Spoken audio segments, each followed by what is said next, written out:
नमस्कार. Police news express मध्ये आपलं सहर्ष स्वागत. आपल्यासोबत आहेत महायुतीचे पोलीस कडेगाव मतदारसंघाचे उमेदवार संग्रामसिंह देशमुख. आपण त्यांच्याशी बातचीत करणार आहोत, त्यांची भूमिका जाणून घेणार आहोत. कोणती भूमिका घेऊन भाऊ आपण या निवडणुकीमध्ये उतरला आहात? विशेषतः मी भारतीय जनता पार्टी महायुतीच्या घटक पक्षाचा अधिकृत उमेदवार आहे. पोलूस कडेगाव विधानसभा मतदारसंघ हा पहिल्यापासूनचा आम्ही सर्व एकत्र कार्यकर्ते काम करणारा हा एक वेगळ्या विचाराचा मतदारसंघ आहे. या मतदारसंघामध्ये खऱ्या अर्थानं खूप मोठ्या प्रमाणावर ती बेसिक गरजा आणि अडचणी आहेत त्या पूर्ण करण्याच्या दृष्टीने मोठा विकासाचा बॅकलॉग ह्या मतदारसंघामध्ये आपल्याला पाहायला मिळतो.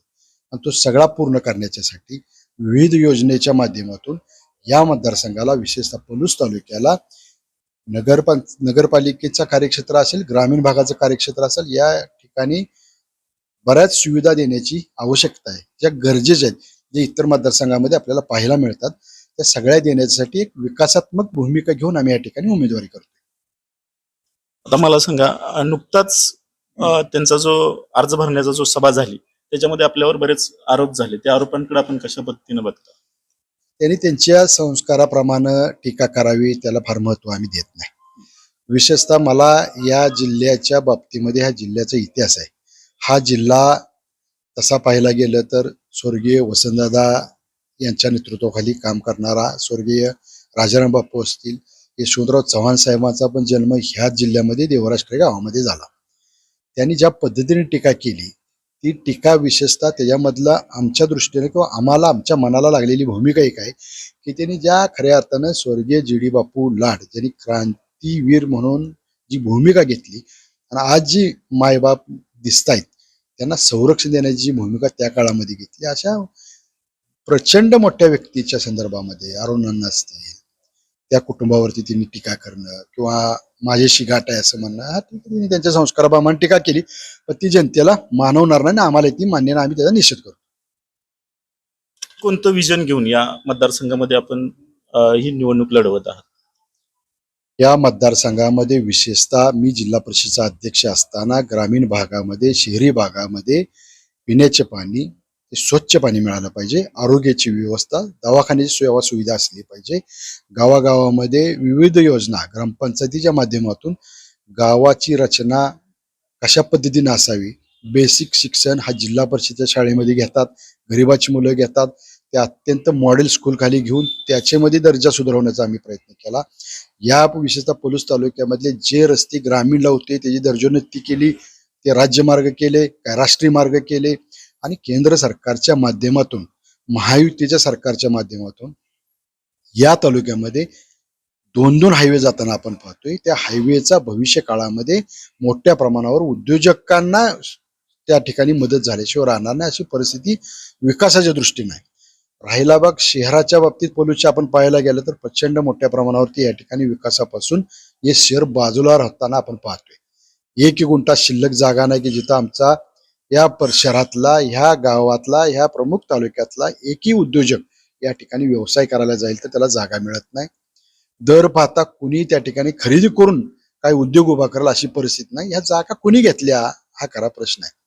या शहराने असं काय पाप केलं की ह्या शहराला सुविधेपासून आजपर्यंत वंचित ठेवण्यात आलं. हा दोष कोणाचा?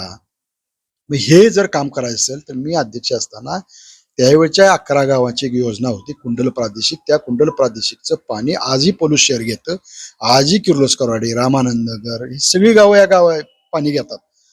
40 वर्षानंतर मी अध्यक्ष झाल्यानंतर 8 कोटीचा निधी दिला. आज त्याची मेन रायझिंग पासून जॅकवेल पासून आपण दुरुस्ती केली, ते पाणी आज पुरत नाही, वस्तुस्थिती आहे. म्हणून या शहराला ग्रामीण भागातल्या किमान 10,000 लोकवस्तीच्या गावांना वेगळी सुविधा दिली पाहिजे. विशेषतः या तालुक्यामध्ये सातत्यानं जळिताचे प्रकरण आपल्या समोर येत आहेत.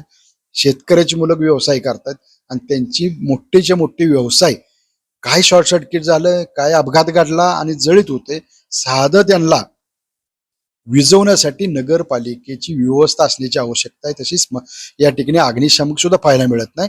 माझी इथून पुढच्या काळात ती भूमिका अशी असेल की 10,000 लोकवस्ती जिथं आहे तिथे एक अग्निशामक अत्यंत सुसज्ज अशा पद्धतीचं हॉस्पिटल आणि उद्योजकांना निश्चितपणानं जागा उपलब्ध करून देण्यासाठी सरकारच्या वतीनं आमचा प्रयत्न राहणार आणि त्या प्रगतीच्या दृष्टीने आम्ही त्या ठिकाणी प्रयत्न करू. 1995ची बऱ्याच जणांना या मुलाखती दरम्यान आठवण होते, तर त्याची पुनरावृत्ती होईल का? तुम्हाला काय वाटतं आताचं जे वातावरण बघून? काय कसं वातावरण होतं त्यावेळेला आणि आता काय? निश्चितपणानं वातावरण खूप चांगलं आहे. जनतेनं ह्याच्यामध्ये ठरवलेलं आहे की ह्यावेळी परिवर्तन करायचं. 95ची पुनरावृत्ती होईल अशातला निश्चितच भाग आहे. पण 95ला ह्या मतदारसंघानं खूप इतिहास घडवला. या मतदारसंघाला सातत्यानं ज्या पद्धतीनं वागणूक दिली जायची त्याच्या विरोधात खूप मोठा उद्रेक होता आणि तो उद्रेक मतदानातनं आपल्याला पाहायला मिळाला. आणि त्यावेळी स्वर्गीय संपतराव देशमुख अण्णांच्या सारखा एक अत्यंत कष्टाळू नेता या मतदारसंघानं आमदार केलं. ते तसे बघायला गेले 95ला आमदार झाले आणि 16 मे 96ला त्यांचं निधन झालं. त्या कार्यकालामध्ये त्यांनी या मतदारसंघाची जी काही विकासाची नाळ जुडली, ग्रामीण भागातल्या गावागावातल्या लोकांना गाव बैठका घेऊन तुम्हाला काय अपेक्षित विकास आहे, तुम्हाला काय मदत पाहिजे, ती राज्य सरकारकडून मदत देण्याचा प्रयत्न केला. तेव्हा लोकांच्या जनतेच्या मनावर निश्चितपणे ते अण्णांच्या नंतर माजी आमदार पृथ्वीराज बाबांनी पोटनिवडणूक लढवली. त्या निवडणुकीमध्ये त्या आमदार झाले, त्यांना 2-2.5 वर्ष मिळाले. आम्हाला जे 3-3.5 वर्षाचा कार्यकाल विधानसभेचा मिळाला त्याचा 100% लाभ या मतदारसंघासाठी देण्याचा आम्ही प्रयत्न केला आणि त्याच्यामुळे जनतेला त्याची आठवण होणं स्वाभाविक आहे. कारण त्यावेळी कामाचे आमदार त्यांनी पाहिलेत, त्यामुळे लोक त्या पद्धतीनं आज त्याच्याकडे बघतायत. मी या निमित्तानं तुमच्या वतीनं जनतेला आश्वस्त करतो की 5 वर्षाची एकदा तुम्ही मला संधी द्या. मी तुम्हाला खात्री देईन की ज्या पद्धतीने तुम्ही मला आशीर्वाद दिला त्याची परतफेड करत असताना 5 वर्षात या मतदारसंघाचा एकही प्रश्न शिल्लक राहणार ना अशा पद्धतीचं काम माझं असेल अशा पद्धतीची खात्री देतो. आता ज्या पद्धतीनं 2.5 वर्षामध्ये महायुती सरकारनं ज्या काही योजना दिल्या, त्या योजनांचा आपल्याला कशा प्रकारे लाभ होईल असं वाटतंय? मुळात मी पलूस कडेगाव जनतेच्या वतीनं केंद्र सरकार, नरेंद्र मोदी साहेब आणि त्यांच्या नेतृत्वाखालचं सरकार आणि विशेषतः महायुतीचं सरकार, आदरणीय एकनाथराव शिंदे साहेब जे राज्याचे मुख्यमंत्री आहेत, आदरणीय अजितदादा पवार राज्याचे अर्थमंत्री आणि उपमुख्यमंत्री आहेत आणि आमचे नेते आदरणीय देवेंद्रजी फडणवीस साहेब हेही राज्याचे उपमुख्यमंत्री आहेत. त्यांचं मनापासून या ठिकाणी मी अभिनंदन करेन की त्यांनी खऱ्या अर्थानं गावगाड्यातला प्रत्येक व्यक्तीला हातभार लावण्याचा प्रयत्न केला. मायबाप सरकारची भूमिका काय असायला पाहिजे की माझ्या असणाऱ्या महाराष्ट्रातल्या जनतेला सरकारची मदत झाली पाहिजे. या ठिकाणी आपल्याला याची कल्पना असेल, नमो सन्मान किसान योजना आहे, 2,000 रुपये मिळतात आमच्या शेतकऱ्यांना. प्रधानमंत्री किसान सन्मान योजना आहे, 2,000 रुपये मिळतात आमच्या शेतकऱ्यांना. अलीकडच्या काळामध्ये लेक लाडकी ही योजना सरकारने या ठिकाणी आणली. ह्या सगळ्या योजना आणायच्या मागचं कारण काय होतं? या हिंदुस्थानामध्ये आजपर्यंत राजकारणामध्ये बरीच मोठी मोठी भाषणं आपण ऐकली. बरेच वेळेला ह्या हिंदुस्थानामध्ये हिंदुस्थान हा शेतीप्रधान देश आहे असं आपण ऐकायचो. फुले शाहू आंबेडकर पुरोगामी विचाराचा महाराष्ट्र अमुक तमुक. पण ज्या गुजराती व्यक्तीला देशाचं प्रधानमंत्री झाल्यानंतर कळालं की मायबाप गावगाड्यातला पोशिंदा शेतकरी त्याला आपण मदत केली पाहिजे.